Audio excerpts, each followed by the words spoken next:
শনিবার বিকেল 4টার সময় ডক্টর দেখিয়ে এসে কিছুক্ষণ রেস্ট নিয়ে সন্ধ্যাবেলা আমি আর দিদি বেরিয়ে পড়েছিলাম একটু খাওয়া দাওয়া করতে বলতে আমাদের বাড়ির থেকে কিছুটা দূরেই একটা নতুন ফুচকার দোকান খুলেছে। তার নাম আমেরিকান ফুচকা। বেশ কিছুদিন যাবৎ ফেসবুকে এর খুব চর্চা দেখতে পাচ্ছি। রায়গঞ্জে এর আগে এসেও আমি কিন্তু সেই জায়গায় যাইনি, তবে সামনেই তো আমার অপারেশন হবে, তাই জন্য ভাবলাম অপারেশন করার বেশ কিছুদিন তো আমি আর ফুচকা টুচকা খেতে পারবো না। তাই দিদিকে বললাম, দিদি চল যাই একটু ফুচকা খেয়ে আসি। যেই বলা সেই কাজ, দুই বোনে মিলে বেরিয়ে পড়লাম সেই ফুচকা খাবার উদ্দেশ্যে। ওই যে দূরে দোকানটা দেখা যাচ্ছে একটু লোকজন, সেটাই হলো সেই আমেরিকান ফুচকার দোকান। আমার মেয়েটাকে নিয়ে আসিনি, মিহুকে রেখে এসেছি আমার মায়ের কাছে। ওকে নিয়ে আসলে না বড্ড বিরক্ত করতো, সেই কারণে ওকে আর নিয়ে আসিনি আজ।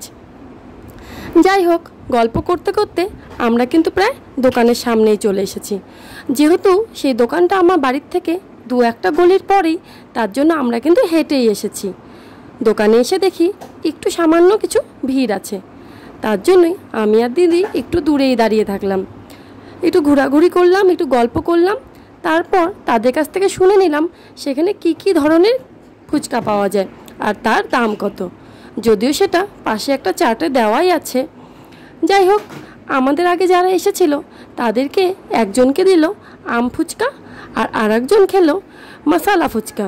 এখানে পুদিনা ফুচকা, আম ফুচকা, তারপর দই ফুচকা, মশালা ফুচকা, ঘুগনি ফুচকা, পাপড়ির চাট এবং নর্মাল ঘুগনিও পাওয়া যায়। তো আমরা কিন্তু প্রথমে নর্মাল জল ফুচকাটাই অর্ডার করেছিলাম, ভাবলাম সেটা আগে খেয়ে দেখি, তারপর অন্য একটা কিছু অর্ডার করা যাবে। তারপর এখানে আর একটা নাকি ব্যবস্থা আছে, যারা এখানে ভিডিও করে ফেসবুক পেজ থেকে ছাড়বে আর যার পেজের থেকে একদম বেশি শেয়ার পাবে তাকে নাকি পুরস্কৃত করা হবে। এই চার্টের মধ্যে সেটাই লেখা আছে, তবে আমি কিন্তু সেই সবের জন্য ভিডিও করিনি আর আমি এই বিষয়টা জানতামও না। যাই হোক, পরে জানলাম, আর তবে সেই ডেটটা আগে পেরিয়ে গেছে। আর তারপর আমরা কিন্তু এখান থেকে জল ফুচকাটা একদম খেয়ে নিলাম। খুব সুন্দর, দারুণ টেস্টি, এত বলবো। আপনারা যাবেন এবং এখানে একদম যে আমি লিস্টটা দিলাম সেখানে মোবাইল নাম্বার দেওয়া আছে, আপনারা আগের থেকে ফোন করেও যেতে পারেন বা আপনারা কোনো অনুষ্ঠানের জন্য কিন্তু যোগাযোগ করতে পারেন অর্ডারের জন্য। আমরা জল ফুচকা খাওয়ার পরেও আমরা কিন্তু একটা মশালা ফুচকা নিয়েছিলাম, সেটাও খুব দারুণ ছিল, তবে একটু ঝালটা বেশি ছিল। আমি আর দিদি তো ঝাল খেয়ে রীতিমতন তো আমার দিদির কান দিয়ে ধোঁয়া বেরোচ্ছিল। তারপর ও বললো, বুনু চল একটা আইসক্রিম খাবো। তারপর আইসক্রিম দোকান না পেয়ে আমরা সোজা চলে গেলাম মিষ্টির দোকানে।